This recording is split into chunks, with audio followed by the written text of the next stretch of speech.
We can't reach fraud in America, and you surely can't have it for your leaders. I mean, imagine anyone in the cabinet who did this. You guys would be calling for their head. This woman should go away if she's committed the mortgage fraud, and those signatures sure as heck look like hers. Irony is dead. Yeah. Dead. Like, bring the flowers, put it on the grave. I mean, really? Yeah, so really, that's kind of like going after Bolton for mishandling classified documents. Irony is dead. Yes, and this concept of mortgage fraud is what they've done for Letitia James, the Attorney General of New York, Senator Schiff of California. No evidence yet, but that's the claim from Commerce Secretary Howard Lutnick on President Trump's unproven allegations of mortgage fraud against Federal Reserve Governor Lisa Cook.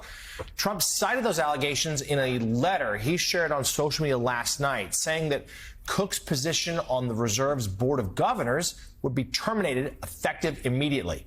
Cook denies those allegations, saying she will not resign, and the president has no legal cause to fire her. Let's bring in the co-anchor of CNBC's Squawk Box and a New York Times columnist, Andrew Ross Sorkin, as well as NBC News senior business analyst and host, of course, of the 11th Hour, Stephanie Ruhle. Andrew, we'll start with you. Let's start with what this means. First of all, there does not appear to be legal justification for this move. Tell us more about what her position is and how, frankly, the markets are responding. Look, there's a whole number of dominoes that we need to talk about this morning. She is a Fed governor. She votes on whether the Fed lowers or raises interest rates. Of course, the president has advocated very vocally the plan that he would like to see rates lowered. That has been a big issue for him. But I think the bigger issue in all of this is the idea that the Federal Reserve, we talked about its independence, may start to look a lot more like the Supreme Court in terms of, the politics of the different people on the Fed. I would remind viewers that Jay Powell, somebody that the president has criticized quite vocally, was appointed originally by him and then reappointed by Biden. But here's the next domino to think about this morning. She has been, quote unquote, fired. What does that actually mean? And who can actually fire her? She says that he doesn't have the authority to fire her. And so here's where it gets very interesting. She has a badge, has to badge into the building. She gets paid. Someone has to turn off her paycheck, if you will. The person that would likely have to do that is Jay Powell. Now, if he decides, for whatever reason, that he's not doing that, does that put the president in a position to try to fire him for cause? And so all of this gets very complicated very, very quickly. It's going to be very interesting to see, does Jay Powell come out publicly and back her? Does he say nothing? What happens next? And I think the markets and policymakers are looking at all of that. Having said all of that, the market does not seem perturbed by almost any of this, in large part, I would argue, because they know that come next May, and likely even before then, rates are going to get lower. And I would make one big argument for why the Fed needs to be independent, because the investor class, and my friend Steve Leishman said this, they will eat all the food that you put in front of them. And it is the Fed's job, in fact, to say sometimes, we got to stop the party. And that is the big issue here. So, Steph, to Andrew's point there, this is a big picture thing. This is not something that happens, and it just screams of instability right now at a time when a lot of people, stock market aside, are nervous about the economy, but also the sort of centralization of power coming from the White House. All right, we're going to touch the stock market in a second, but when you talk about American exceptionalism, one of the key components has been the independence of the Federal Reserve. Right? For the last 112 years, the Fed has been independent. We've talked about this over and over. It's one of the reasons everyone wants to spend their money, invest their money in the United States of America, because we have three separate but equal branches of government, and we respect the rule of law.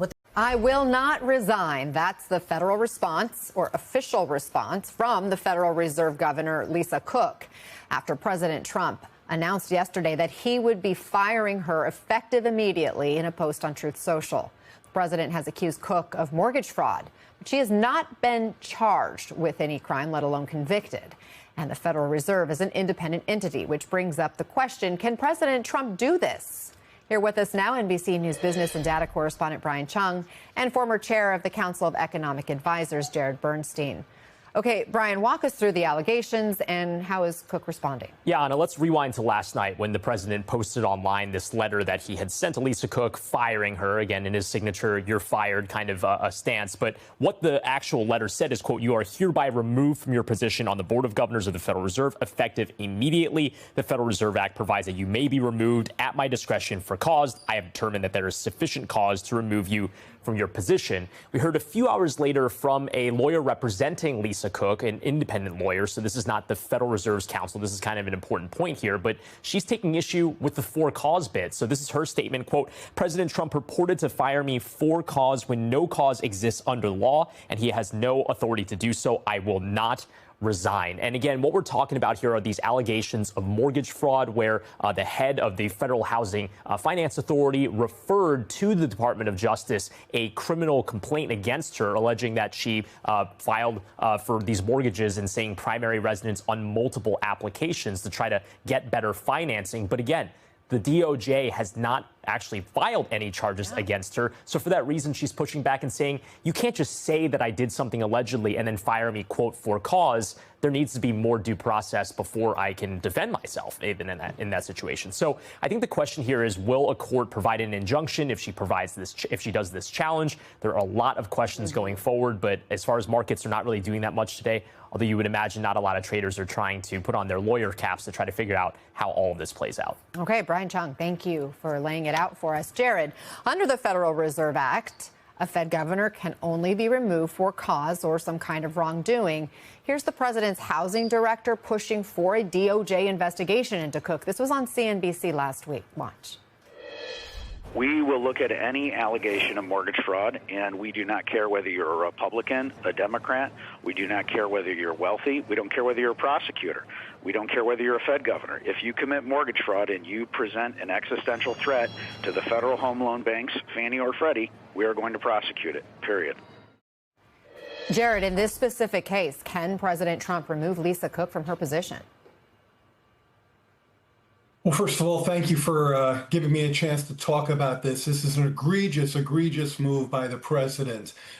Look, we can talk all day about the legal ramifications here. I very much agree with the statement from Lisa Cook and her lawyer that there is zero evidence of cause at this point. However, let's be very clear.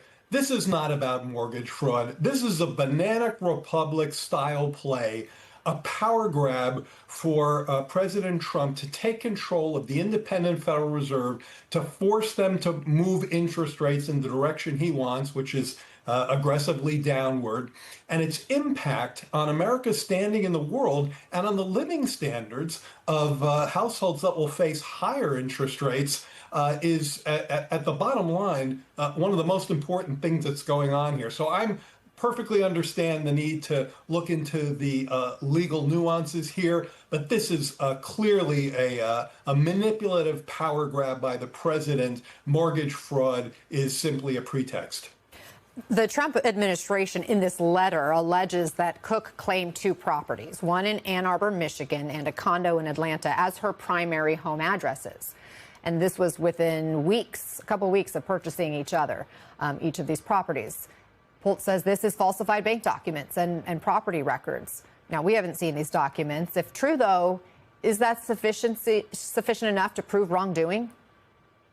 Well, not a lawyer, so I don't want to try to get over my skis here. This was numerous years before Dr. Cook was appointed to the Fed. I've seen opinions on both sides of that. My prior is that it probably isn't. It certainly hasn't impacted her